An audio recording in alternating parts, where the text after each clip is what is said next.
कहते हैं संगत से गुण होत है, संगत से गुण जात। तालिबान अब पहुंच गया है चीन के पास, लेकिन दोनों के ही गुण बड़े ही घिनौने हैं। आखिर तालिबान ने चीन से वहां जाकर क्या बात की, आपको बता दें इतिहास में पहली बार तालिबान चीन पहुंचा है। तो वहीं दूसरी तरफ पाकिस्तान में एक घटना के बाद अब दूसरी घटना हो गई है चीनियों के साथ। तो वहीं सबसे बड़ी खबर, भारत और इजराइल के धमाके ने अब चीन को तबाह किया। इसके अलावा बहुत कुछ, आइए जानते हैं इन खबरों को विस्तार से। वैसे तो बड़बोला तालिबान यहाँ तक दावा करता है कि उसने अफगानिस्तान के 90% जमीन पर कब्जा कर लिया है और अब ये तालिबान पहुंचा है मुल्ला अब्दुल गनी बरादर के नेतृत्व में चीन। ऐसा पहली बार है जब तालिबानी नेता चीन पहुंचे हैं। और आपको बता दें तालिबानियों के स्वागत के लिए चीन के विदेश मंत्री वांग यी सामने आए हैं। अब चीन के साथ ये मुलाकात काफी महत्वपूर्ण मानी जा रही है।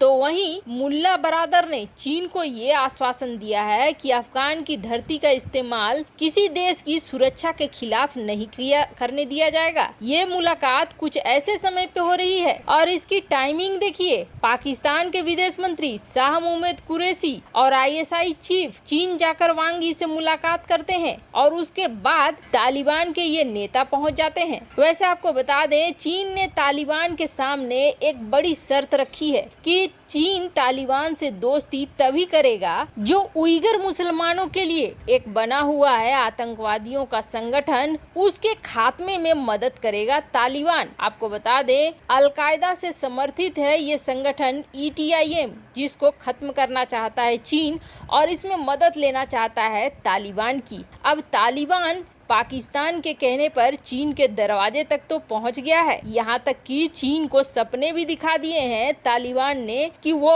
उनके प्रोजेक्ट की सुरक्षा करेगा और हम चीन का स्वागत भी करेंगे। अब चीन के अंदर एक बार फिर लालच गहरा गया है क्योंकि अफगानिस्तान में तांबा, कोयला, लोहा, गैस, कोबाल्ट, पारा, सोना, लिथियम और थोरियम जैसे महत्वपूर्ण कीमती खनिजों का भंडार है। आपको बता दें ये जो भंडार है इनकी कीमत आंकी गई है $1 ट्रिलियन।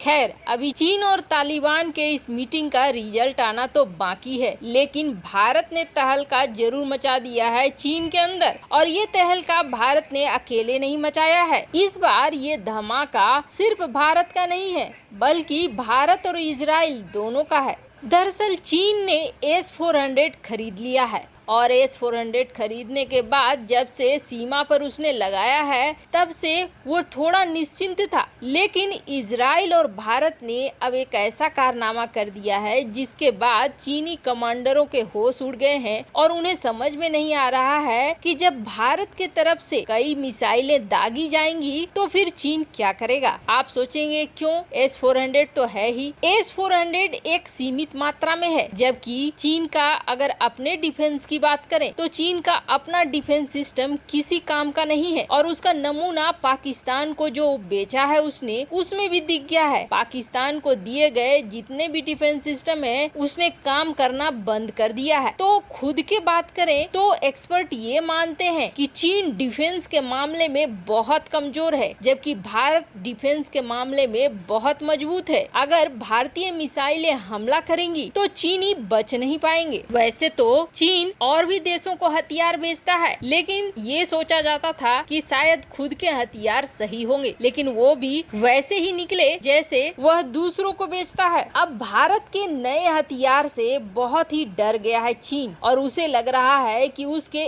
S-400 से भी ज्यादा अच्छा है और ये कोई और नहीं बल्कि भारत और इजराइल जो मिलकर बना रहे हैं बराक 8, उससे डरा हुआ है चीन। वो ये समझता है कि बराक 8 चीन के S-400 से भी ज्यादा उपयोगी है और घातक है। ऐसा इसलिए क्योंकि बराक 8 को बड़े ही आसानी से कहीं भी ले जाया लाया जा सकता है और इसके मिसाइल्स उतने ही घातक हैं जितने घातक S-400 के हैं। और S-400 के साथ तो समस्या ये है कि कहीं डिप्लॉय करना हो तो उसके पहले बहुत मशक्कत करनी पड़ती है, लेकिन बराक 8 को लेकर ऐसी कोई समस्या नहीं है। इजराइल और भारत के इस हथियार को अपने लिए सबसे ज्यादा खतरनाक खतरनाक मान रहा है चीन। वैसे आपको बता दें, बराक 8 को बनाने की कोशिश चीन भी कर रहा है। इसकी टेक्नोलॉजी को चुराने की बहुत लंबी कोशिश कर रहा है, लेकिन हर बार बराक 8 को लेकर फेल हो जा रहा है चीन। वैसे तो चीन ने हथियारों की कई टेक्नोलॉजी इजराइल से हासिल करने की भी कोशिश की, लेकिन अमेरिका और भारत की दबाव की वजह से इजराइल ने टेक्नोलॉजी नहीं दिया। वैसे आपको बता दें, पहले कई सारे हथियारों को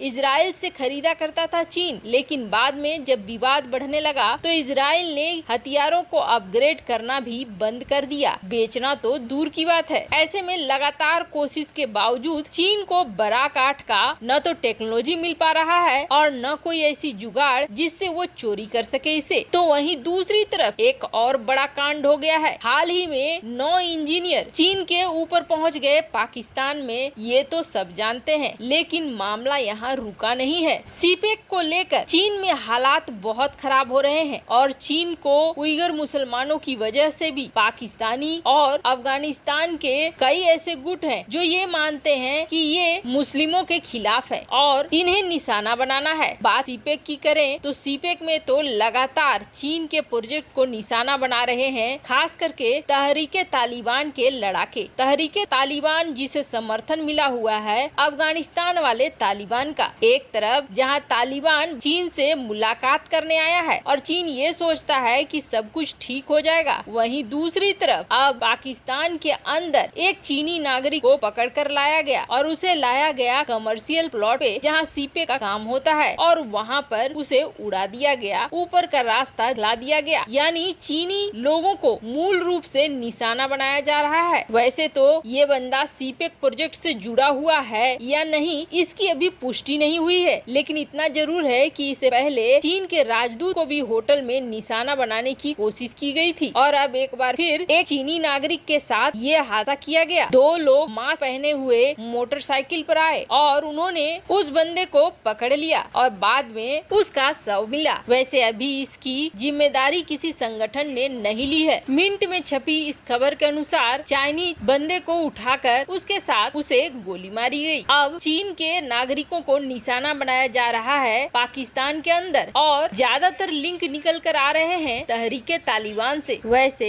ये चीजें और भी ज्यादा बढ़ेंगी जैसे जैसे तालिबान ताकतवर होगा। अगर तालिबान नहीं हारा तो फिर पहले पाकिस्तान निशाना बनेगा, उसके बाद चीन निशाना बनेगा, उसके बाद इस इलाके के कई देश निशाना बनेंगे। तालिबानियों को समझाना और तालिबानियों पर भरोसा करना सबसे बड़ी मूर्खता होगी। वैसे आपको क्या लगता है, क्या तालिबानी कभी सुधर सकते हैं? कमेंट कर अपनी राय जरूर बताएं। जल्द मिलते हैं अगले वीडियो में नई खबर के साथ।